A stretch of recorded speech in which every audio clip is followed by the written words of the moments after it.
good old browser action. So you guys can see the tier list. You can see me. We got it all set.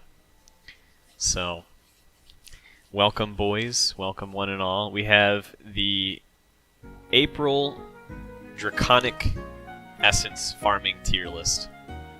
So, basically, you know, with the advent of Dominion, you guys already know that, yeah, like, some of these dragons, you know, are getting gutted. Thor got gutted in Dominion, and now we're going into an interesting era where Cupid still remains viable, right? So, that being said, and with the remainder of the double drops that we do have, I think it's really important to just look at which ones to be farming and their overall power. Give or take like 9 days, you can get 2 unbinds on any dragon just by doing those runs super quick. You can even skip ticket them. You don't even have to sit there and let it farm out. You could skip ticket if you wanted to do so. Right? And you do get 6 skip tickets a day, so if you're just farming one dragon and it's on that double drop rotation, then you could use all 6 skip tickets and just get your Draconic Essence for that singular dragon. Maybe work on one dragon during a time period. Alright. So that's all of them here. Once Styx becomes farmable, he should be quad S. No, he'll be Styx tier with the little S, right? Put in parentheses. So you can see we got our bloated, not farmable yet category. Yeah, so side games, please. Although technically speaking, these guys are farmable. So I maybe actually, you know what? We'll just make a row below. So yeah, all right. So I guess we'll just put a high dragon list in here. In the bottom, I can probably bump this up to beyond completion purposes because they do have some viability and some uses. So we'll slap these guys in here because they are farmable. It's just not through Draconic Essence. Alright, so I guess then, you know, we have our high dragons. You should farm them up. You'll get them naturally, either through your weekly bonuses, or if you went hard on the anniversary, doing any of the farming there. It's pretty easy to come by nowadays for getting these guys. And they're just split 35-35 dragons, so really good on... It's serviceable, right? It's serviceable on healers, it's serviceable on buffers. It'll get your team through, so... As far as that there goes, they can have their own little tier list because they're definitely serviceable beyond completion purposes.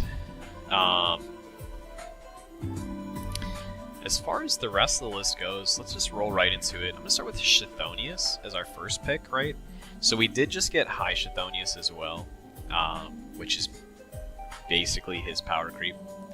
So if you started this and you're playing now and you're pulling now as a free player, getting 1 copy of High Chthonius is automatically, at 0 unbind, is automatically better than this dragon at MUB.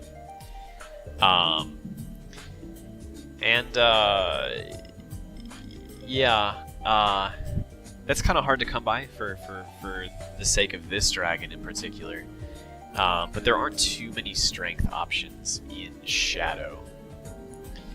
So in terms of like gameplay for this dragon, and because the fact that High Chthonius exists, you know,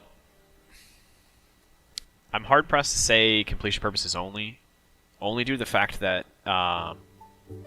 he is still a strength dragon at the end of the day, and he is going to be better than running, you know, Juggernaut, right, as your 4-star strength option if you're trying to break, like, Legend Kai as an AI unit. So, I think for that reason alone, it puts him in better options available, right, being his high version of himself. Obviously, Fatalis is limited, so you can't even consider that. But, you know, Fatalis as an AI strength dragon is just... that's the cream of the crop for AI strength. So, yeah, I mean, as far as it goes for Chthonius, I definitely think, you know, he has more merit than completion purposes only, just for the little bit higher strength component. And that's pretty much what he brings to the table. So, yeah, get your bonuses, get your, you know, if you need a strength for Overdrive and you're doing Legend Cayenne, that's going to be your AI pick for the dragons. And this also kind of goes in, we have the other strength dragons as well. We got Agni, we got, you know, Leviathan, and we got Zephyr, right? And as far as these guys go, man, this is it's so tough for these. Like, Agni, just starting with Flame, if you have Mars, right, then there's just no... I guess you could put Cerberus in here too, right? If you have Mars, then for you, Agni becomes completion purposes only. You know, he doesn't really have much merit beyond that, since he's just, again, that 60% strength. I mean, you can also make a case for it in a similar condition as Chthonius, right? And say, oh, you know, I want the strength component for, you know, breaking in Legend Volk, right? But we also have Cerberus as another option as well, which, if you're looking at her, right, she has the active that at least gives you burn and the defense down. So, in terms of how I would categorize them, since they're both in the farmable pool and they both pull the same weight, right, completion purposes only would go into Agni, and yeah, Cerberus is going to go into better options available. So, yeah, definitely. I mean, yeah, you're definitely right, Ralph. Agni got outclassed so quickly by Cerberus. So as far as it stands, right, like, yeah, I actually hadn't had a max and bound. I started playing this game like right when the first Fire Emblem collab started, and I never had a max and bound Agni. I like went right into Cerberus, and then I think I quite literally got my first max and bound Agni like yesterday. Like, literally yesterday, just for completion purposes. So, as far as it stands, yeah, it's just... Yeah, I do agree on that, Xenox. The shapeshift dragon skill on Cerberus, the animation time is really, really nice. I used that a lot when Midgar would do the tornadoes. It was a great way to dodge through those. So, yeah, I mean, there's definitely some merit there with Cerberus, and that'll definitely get you through. So she definitely sits in, I would say, better options available in the slot. As far as the rest of the dragons go, wind and water are pretty rough. Like, I don't know, man. Leviathan... I would probably put Leviathan in the nice-to-have category. And the reason why I'm bumping this one higher, Leviathan has Bog Axis. Still pretty relevant as far as it stands. Leviathan does also have good auto combos. You know, Mercurial Gauntlet's also a good pickup, you know, for it as well, right? There was a lot that we did with Levi back for Mercurial Gauntlet. Just doing the C1, C2 cancel on his autos. So, yeah, for that reason, nice to have. And Water's Dragon Pool is really awkward. So, yeah, it's pretty awkward.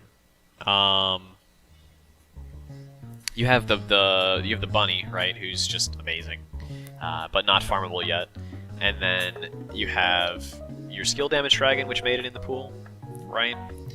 And then you have your Gala, Reborn Poseidon, which obviously is a very, very good, very, very good dragon.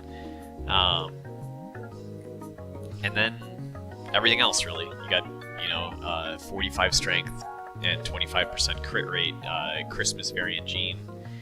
So, yeah, I mean, all in all, Levi's just nice to have to round out your backline. He definitely was a lot more useful, especially now with Dominion. So, yeah, you know, in terms of farming him as of right now, his uses for Dominion are pretty solid. He helped me round it out to get my master clears in for my AI units. So, and that higher strength component will also help you break.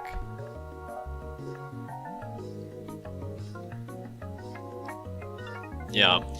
As far as Zephyr goes, Zephyr's probably going to sit in better options available with Cerberus and Chthonius.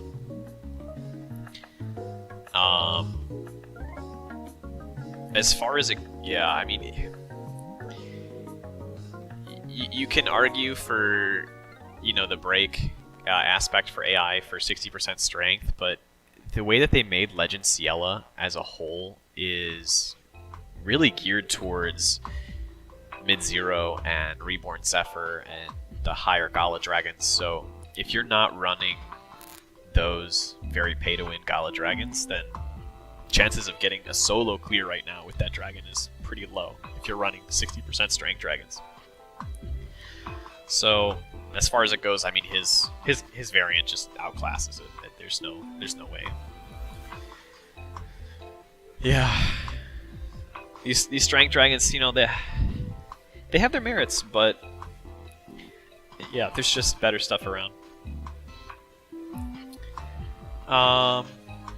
They may see more play though in these better option categories. I mean, everything is subject to change, right, based on Dominion. So as far as it stands, you can see how Levy is in a nice to have category, right, solely off of viability for Dominion, which is pretty good. It's pretty good. So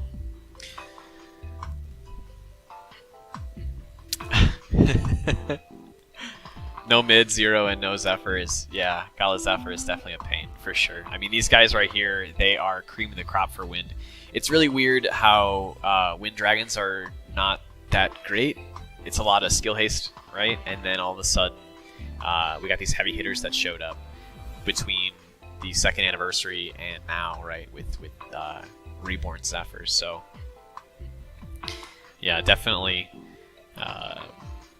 was interesting. So, as far as Nidhogg goes, I'm going to slot Nidhogg in completion purposes only. He does actually give you a little bit more stats than Zodiark, but Zodiark is completely free in terms of getting. So, you know, in terms of farmable dragons, right, like, unless you need another split dragon, which you probably don't, you can always slide with Zodi. There's really no rush to getting this guy, and Blind doesn't really do much for us right now, so yeah, not much to say there. Just a split dragon. He's solid, but you know, there's no Shadow Adventure or Standard Adventure that really takes a big chunk of DPS with him or anything like that. Now we're getting a little more interesting, right? We have regular Jeanne, which I'm slotting definitely in the nice to have category. Works quite well with Xena, and also well with Hildegard, and definitely has a place in the Dominion meta. So this is an easy pickup if you have a copy of her, for sure. As far as it stands, you got 60% HP, right, which is going to make the heals extremely fat, which you need in order to dispel the nihility, or at least get around corrosion, right? You can't dispel unfortunately, you can't dispel nihility, just the corrosion aspect of it. But yeah, the big heal's there, and then also splitting that into a 60 strength and 60 HP style dragon for, you know, Xena is also pretty good. Although unfortunately, in Dominion, right, Xena's not a very good pick. But, you know, it's a good pick for Master Tart, which gets you in the door for Dominion. So you can go through that, and you can go in with Tart and Xena and your regular Jeanne, and then you can go back in to Dominion with something different.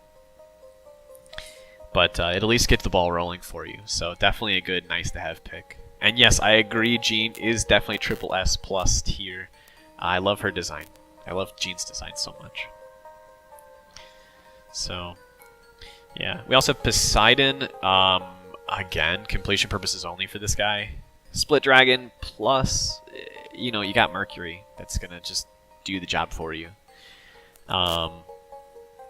Speaking of which, yeah, I'm actually farming for my first copy completed for this right now for Poseidon. So, earlier, or I should say later today, I'll get that. But yeah, that's about it on him. There's not too much. Pazuzu, my boy. Honestly, I really want to put Pazuzu in the nice to have category. Just for the sake that he's better than Zephyr in the case of, like, you know, being 50% strength and 20% Punisher. And the fact that he won't leave me alone, so maybe if I be nice to him, he'll be nice to me. But, you know... Ooh, that is a good point, Zumi. High Mercury does inflict Bog. That's pretty big. Because if you're running a split dragon, it's probably on a support unit, which means you get access to that Bog. Yeah, anytime for free Bog is free Bog. Pazuzu is in the need to have category, guys. You know, you gotta have Pazuzu. It's the only way. Memes aside, due to the fact that there's so much requirements for Pazuzu, I'd probably just slap him here. And yeah. And Zumi, this is a really great point. Delphi having 240% poison chance is amazing. Because he's always going to get that poison off. Especially if he has the res down share. If he has the res down share, then he can get access to a Dispel from Formal Noel, and then he can poison off his 4-strike mods whenever he wants to, which is huge. So, this guy's definitely better than Zephyr, as far as it stands. But, you know, you'd have to commit your team. So, honestly, I have so many Pazuzus that I'm probably going to farm out a full team and just tackle Legend Cielo with it, and we'll see how this rolls. But, as it stands right now, this is how it's going to sit. He'll be in the better options available category. Alright, Arctos. Dude, I want this dragon, and I want crit rate and crit damage to be so good, but it's just not. It's just not, Chief. Like, it's not. He does have stun, though. So, like, for the fact that he does have access to stun, I actually do want to put him in the nice-to-have category. But you really don't need him mubbed for that stun. I mean, it's like... the way it works is, like, if you're looking to get your solo clear for Master Volk, right? You can easily use him to stun Snapping Squalls. I talked about it, like, briefly in the Master Volk, like, guide video that I did a while back. I still think that application is super nice because it means you don't need to buy a skill share to do this, right? You can just flip to your healer, and then you can use your healer or your support or whomever has Arctos and just use the stun and try to cancel or skip Snapping Squalls. It's useful. It has useful applications, so I'd say it's still in the nice-to-have category, but it's definitely not going to be pulling the same kind of DPS that, like, any of the Gala Dragons or Limited Flame Dragons are going to do by a long shot, just because of the way that crit damage in this game just doesn't scale that well. It's just not good. But yeah, you're not going to see him competing with Gozu Tenno or Mars in that way. But the application and the utility of his dragon skill is definitely worthwhile. It's worth considering. So, yeah, I mean, overall, like, his stun is really what makes him you know, it's unique. It's really unique to his kit in Flame. Garuda. It's a good point, Zumi. Arctos is definitely decent on Ezlith. Probably the closest DPS gap between him and Mars is Ezlith. So, yeah, I mean, overall, right, and you do have the stun application too, so it's definitely a nice-to-have ideology, yeah. Feline Hospitality. Yeah, you know, that limited print that's been super meta for so long that so many players don't have, you know, that's, it is what it is. But, yeah, Garuda, again, is going to be in the nice-to-have category. This dragon's pretty much in it for almost the exact same reasons that Jeanne is in it. The 60% HP dragons are actually a good way to break into auto content as well, because you can get away with having a Garuda mub on like a T-Hope. But also, this dragon in the foreseeable future will probably be more valuable on healers. You know, to get a fatter heal, right? To heal up. So, yeah, I mean, there's definitely good merit there. And yeah, of course, Garuda being used in auto compositions definitely has a say, right? So, I would say it's definitely nice to have. You definitely want to have it in your arsenal, right? It's one of the more higher priority farming material dragons. And yeah, I hope Sam looks away for this one. We got Liger. Sam, I'm so sorry. Liger for the same reasons of completion purposes. But, you know, I pet him every day. I feed him bread, so, you know, it's all good there. But yeah, I mean, Liger is basically like the gacha version of Jupiter, and then you can just get Jupiter for free. And they need to do something with these guys, the splits that don't have much. Maybe give them a little more strength, like 45-35 or something, or like some kind of skill that makes it more usable. I don't know. It's hard to talk about the splits. But I love Liger's design, but you know, it's not it, Chief. Oh no, not Gnarly Toestep. Please, Gnarly Toestep, why? They buffed this dragon, but it is it's not good, Chief. The fact that this is like a last destruction format where his shield and strength component doesn't last long and isn't reliable, it's not worth it. It's just oddly designed. It's oddly designed. But yeah, assuming I feel so bad I sold my Mub Liger, my first ever Mub Gacha 5-star in Eldwater Drought. I feel that, Chief. I do. They get you with that, you know? Alright, we have some of the light boys to go through too. Gilgamesh. Alright, this dragon right here suffers from the fact that like it's 35% strength, but the 15% shadow res is so nice. It's so nice.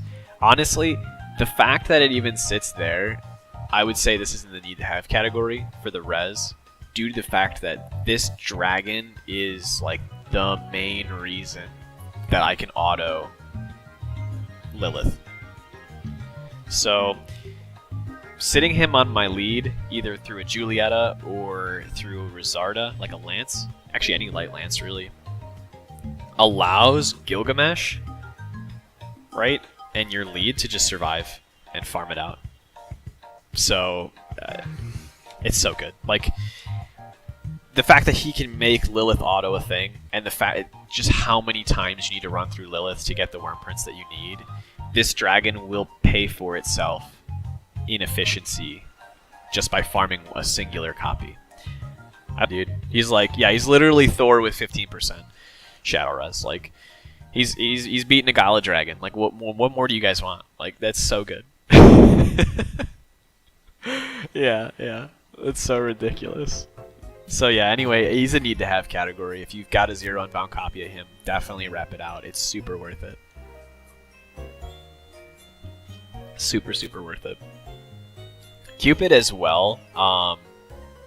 Definitely sitting in the nice to have category. Dude, Cupid coming in and just being better than Thor as well is also ridiculous, and is gonna be a nice way for you to round out your team. Especially with the fact that overdamage is so prevalent in Dominion. As it stands, it's like our only buff mechanic. That's going to give you more damage for your overdamage, right? Each hit. And a lot of high hit units are being used in there, right? You've got Ilya that's being used in there. You've got Mitsuhide that's being used in there. These high hit, high combo count units are going to really take advantage from the strength. So, it's nice. And, you know, you got a fat heal on it. Sometimes you can weave the crit rate in from the dragon skill, but the heal overall is also super nice for co-op and things like that. Cupid has really stood the test of time on this one. As soon as Cupid fell out of the meta, Dominion showed up, and Cupid said, "I'm back, Chief."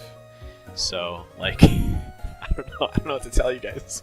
This is a good dragon, like, just real solid, like a nice round out for either an AI unit or, you know, if you're like just needing extra damage in your light team.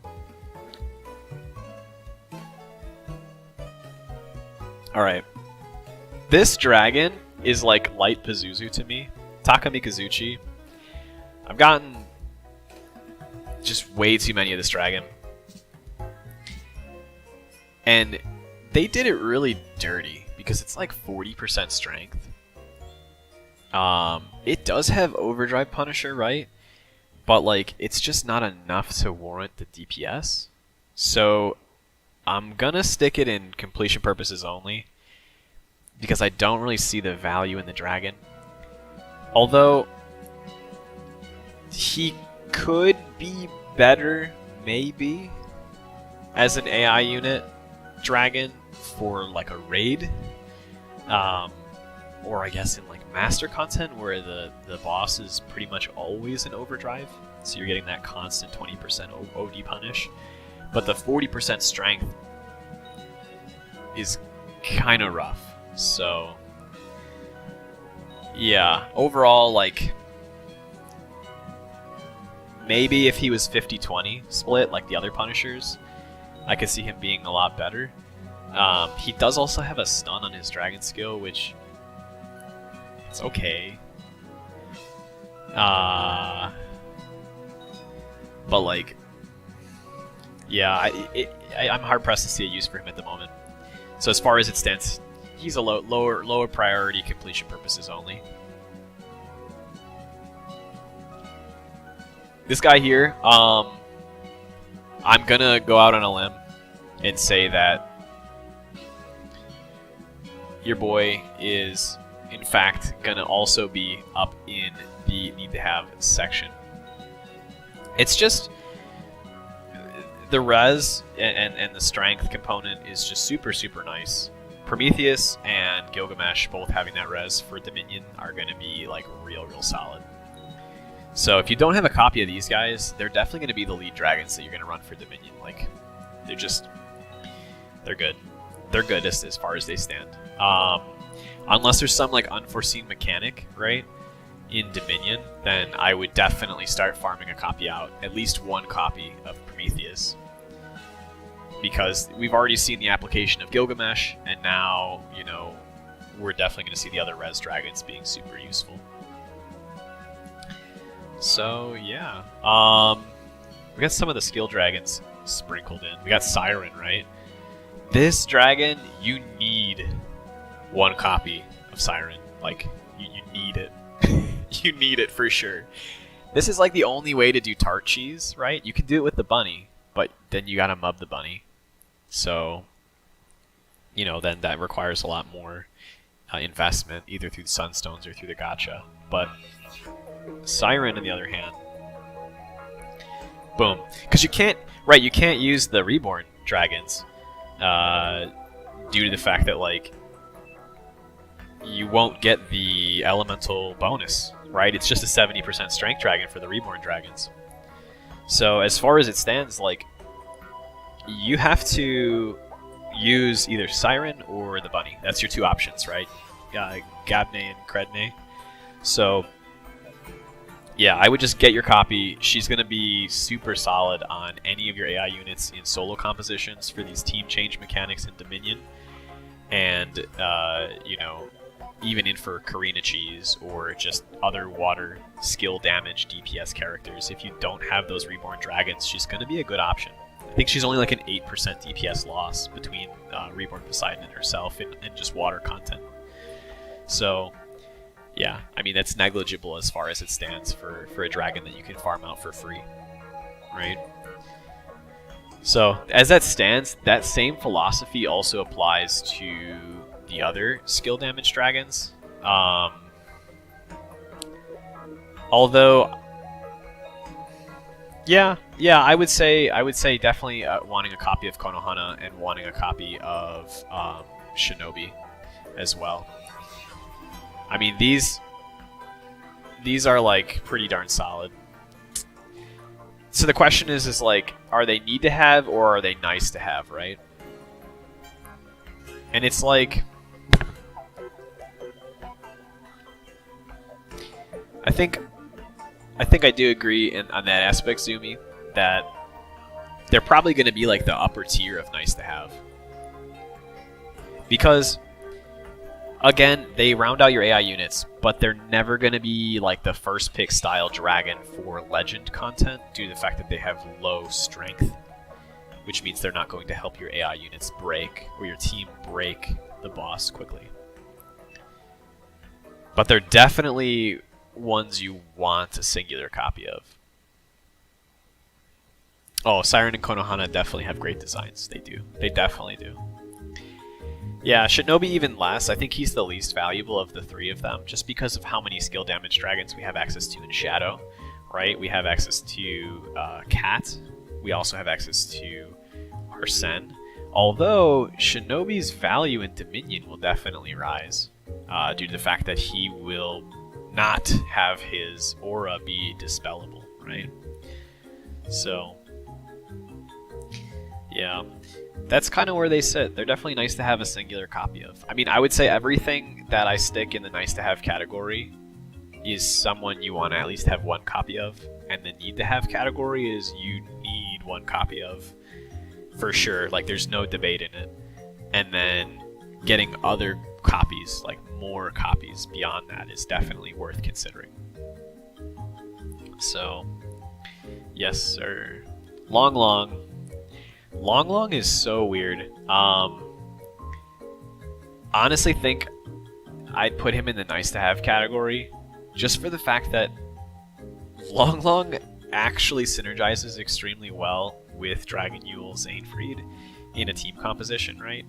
With the whole feline hospitality type ordeal, and just stacking of crit rate. I mean, if you're going to be stacking crit rate from Dragon Yule Zainfried, then you can always slap a LongLong on your other AI units to take advantage of that.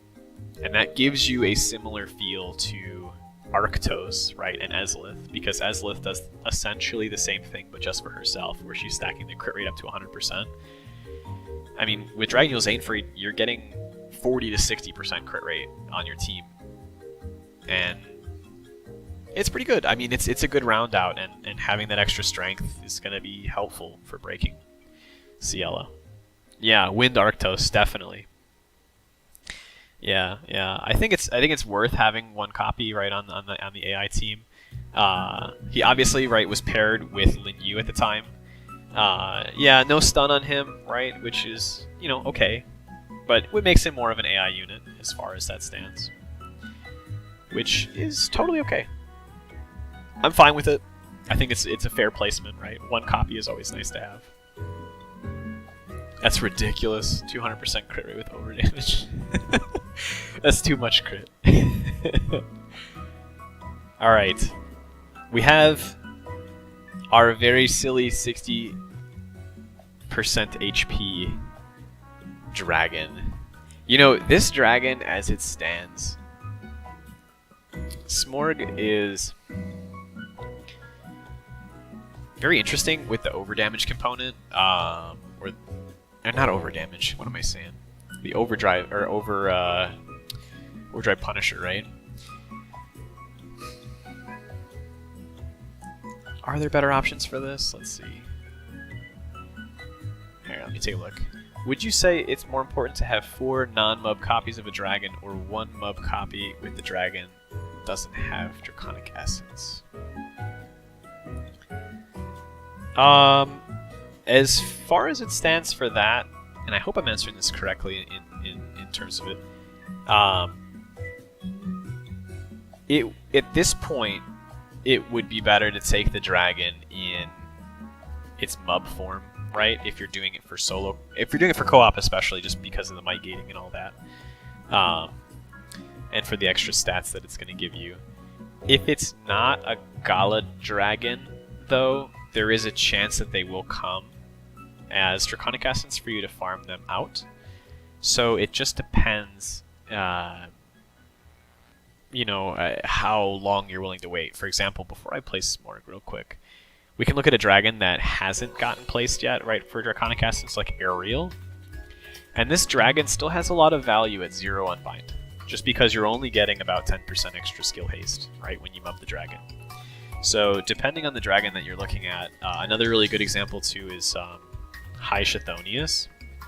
It's a 10% strength change, right? So it's not a whole lot.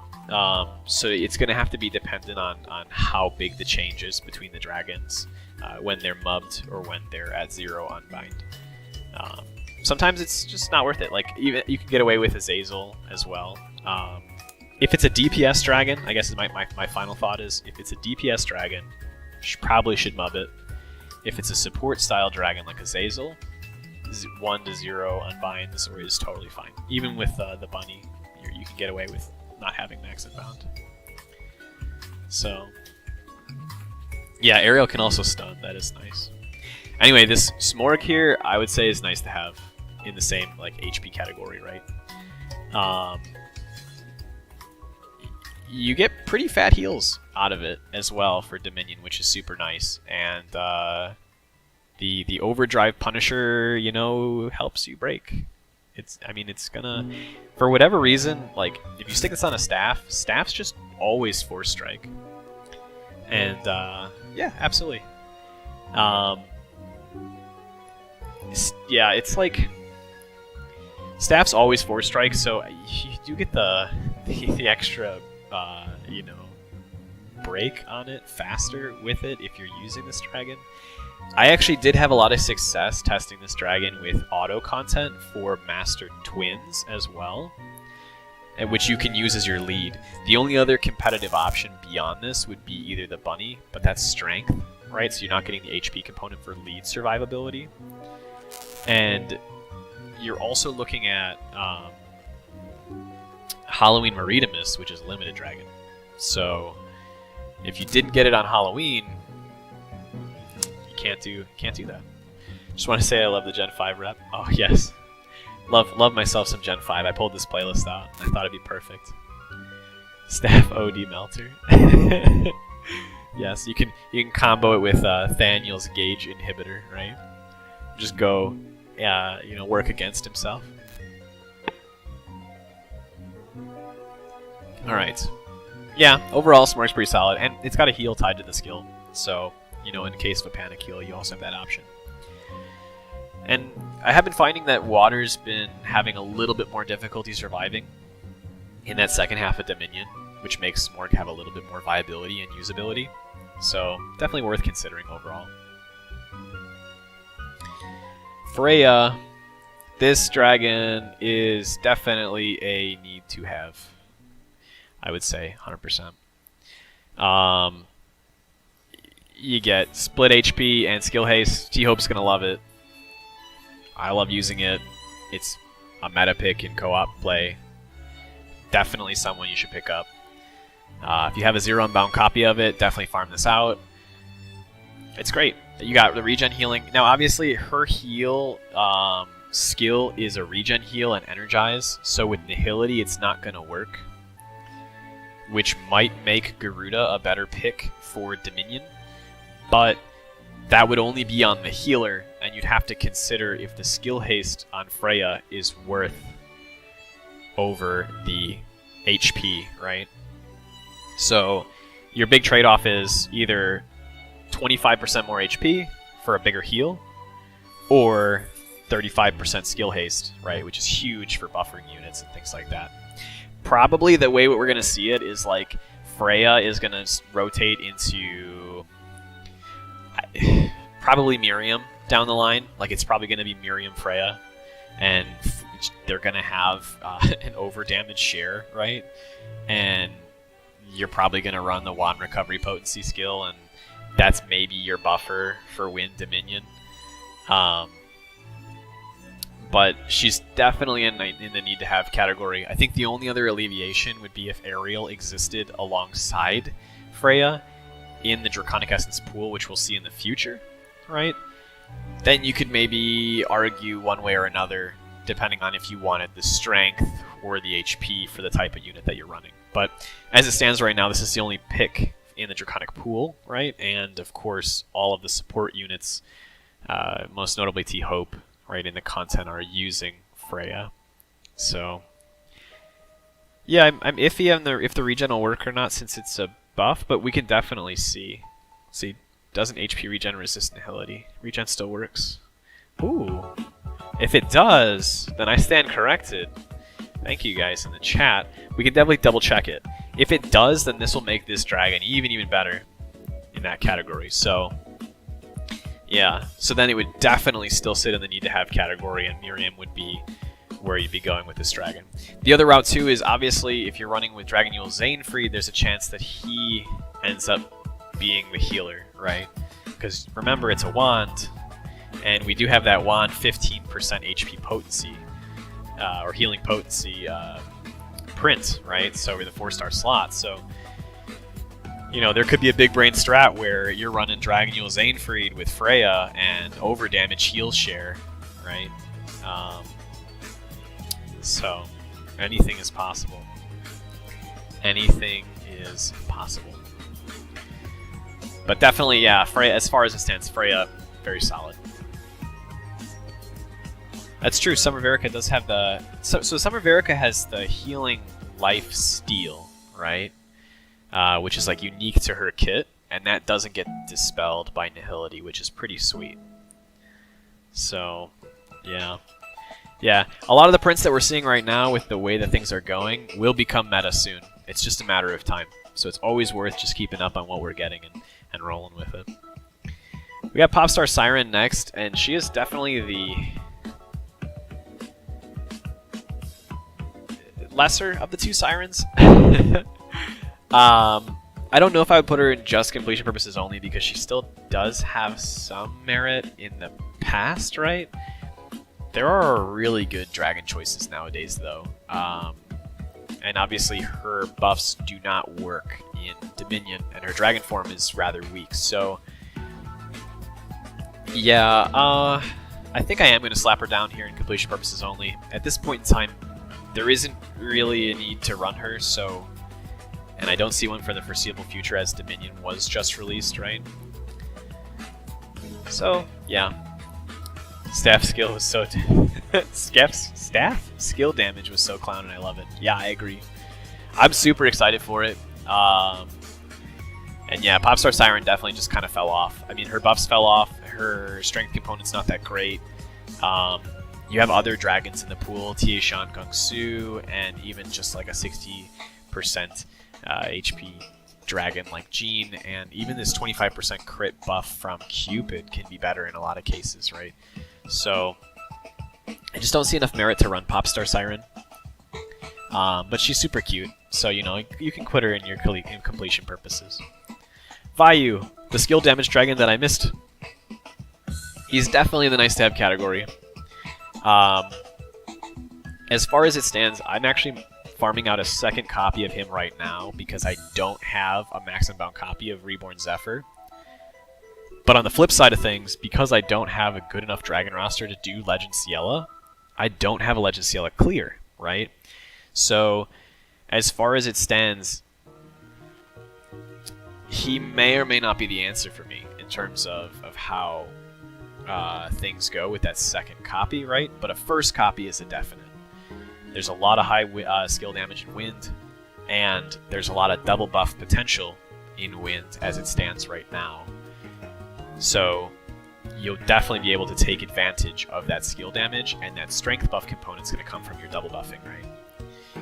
So it's just the whole idea of diminishing returns, right? Since double buffing is so prevalent in water and wind, right? That you get the extra strength, so then you get more effective value out of your skill damage, the 90% skill damage, versus if you had a strength dragon, like take Mars for example.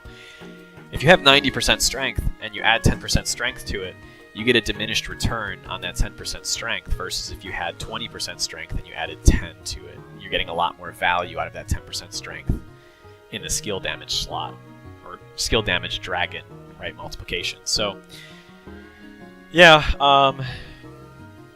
Vayu overall, solid. Definitely a solid dragon, and definitely good to round out your set.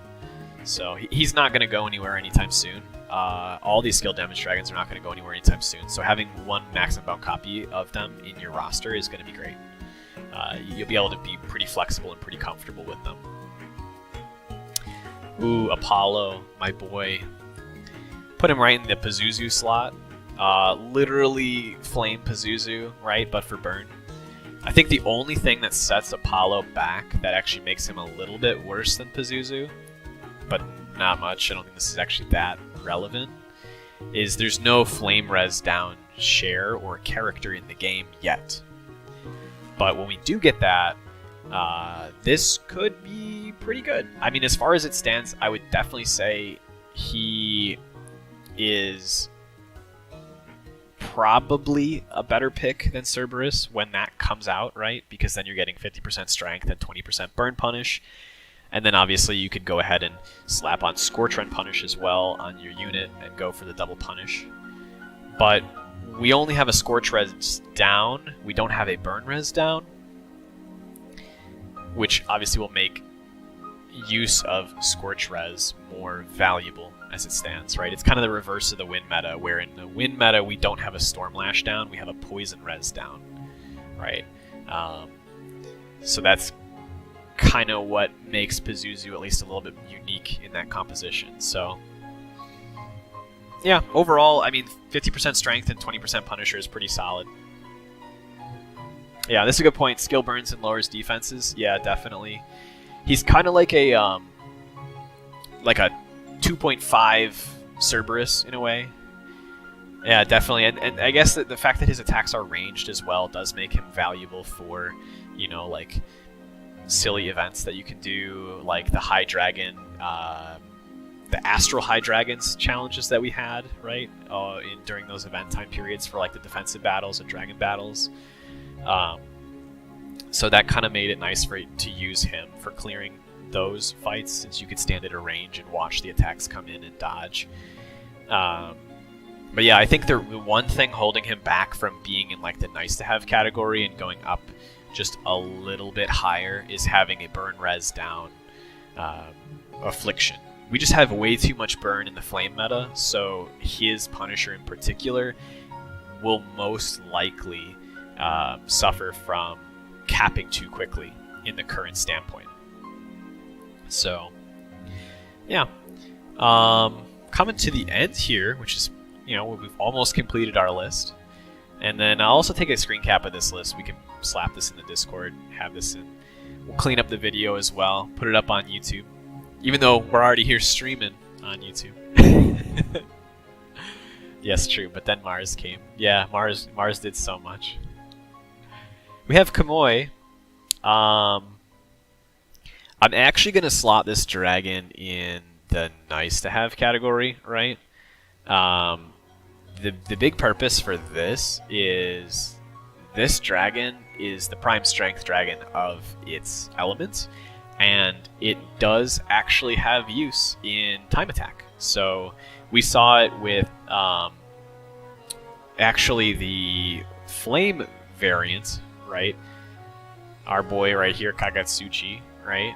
Our fried chicken dragon, and people were clearing using the prime strength buff component, right, for the Volk time attack. So getting him farmed out for time attack is pretty darn solid.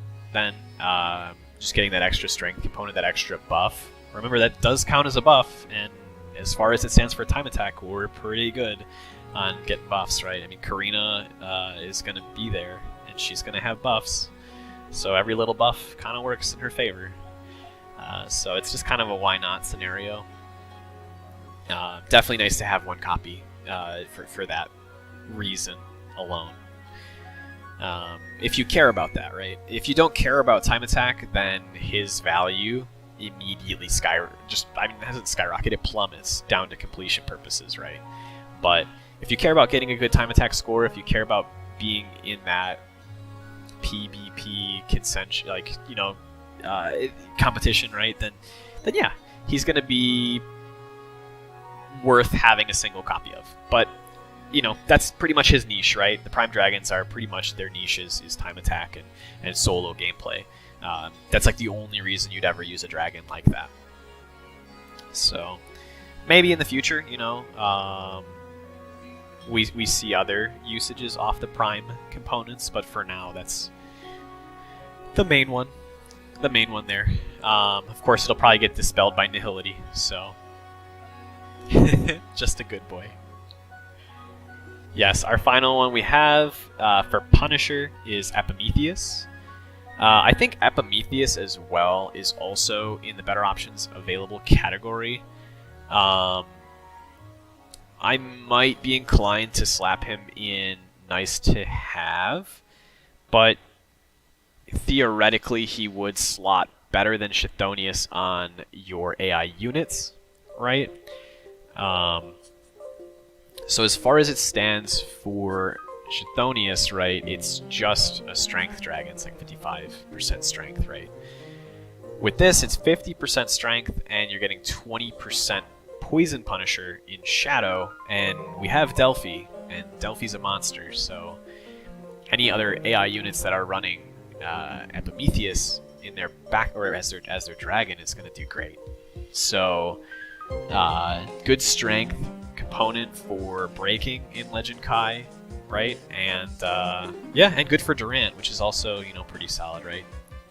So it's actually a dragon that you can dragon into as opposed to like Fatalis, for example, right? So, but yeah, you know, if you're not using a shape-shifting dragon, then, or if this is your AI, right, and they're not shape-shifting, then this is just a really good dragon to have on. You can get the Poison Punish, you can get the Strength component, right, and then you can slot in your Shadow Blight Punish if you're running any Shadow Blight units, and you can get the double punish that way, right? One through Delphi, and then the other through Shadow Blight from whichever unit is carrying it. Alberius, Shell, you name it, right? So, yeah, overall, real solid. I'd be getting my copy of him as well soon, which will be nice. My first Max and Bound copy of it. Be able to play around more with him, see how he does in AI. Nimis! We got Nimis next. I love Nimis. Nimis so good. He's just cute. He's got his pancakes. I do want Nimis to be better. We don't have much of a use for Nimis. Actually, he was best in slot for Tiki or something like that before Reborn Poseidon existed, right? Because of the Agito weapon giving out crit rate. So the one thing is like water Agito skill gives crit rate, which is like super, super nice. So like his value gets better, right? But he's definitely like the weakest of the crit dragons. But I do really like the fact that his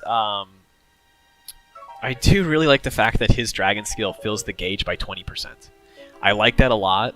I think that has a nice set of merit for a possible adventure in the future. And it also has a self-heal. So yes, Pancake Monster, yes. I love it. So he's the 45% strength and crit dragon, right? And yeah, and Zanefried as well, right before. Oh, and Hunter Cerise, yeah. Yeah, it's like he's got some good merits. I would definitely say it's worth getting a copy of Nimis just to play around with for the fact that the Agito has the crit rate, and you can also go additional crit rate through your prints in there. And, well, you do also have Dragonule Cleo, right, as a backline option for more crit rate and combo time. So there's a lot of merit for crit in water, and he definitely does make a good option for some of the other units if you're missing out on Reborn Poseidon. So overall, he's definitely just a solid pick. Like he's just nice. He's just nice to have. And last but not least, Andromeda. So I would say Andromeda is probably like the face of nice to have, right? Super awesome on Belina, right? And also nice on Vero and Natalie, and just any Enmity character, low HP character, right?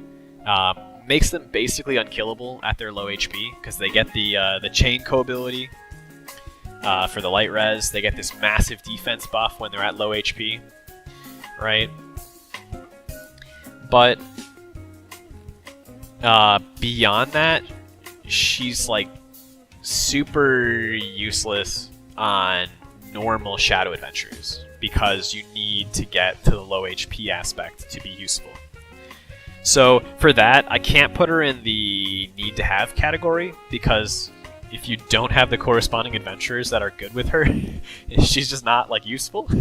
Versus like, you know, some of the other dragons that are pretty you know, standardized. But yeah, no, I think the big thing with Andromeda, and I'll push this again, is that you have such a big safety net with that defense buff. That defense buff that you get when you're low HP is such a big safety net, especially when it's tied to your effective life shield HP, right?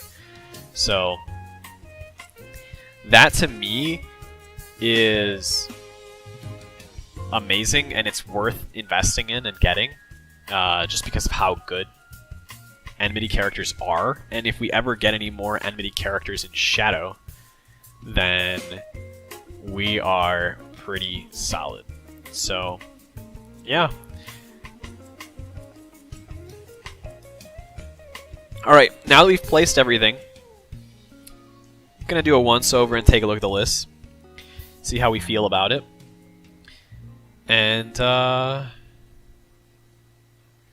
yeah, that's a good point. It is harder to reach in other Kai difficulties, right? Especially as time goes on, you'll need more ways to reach it on your own.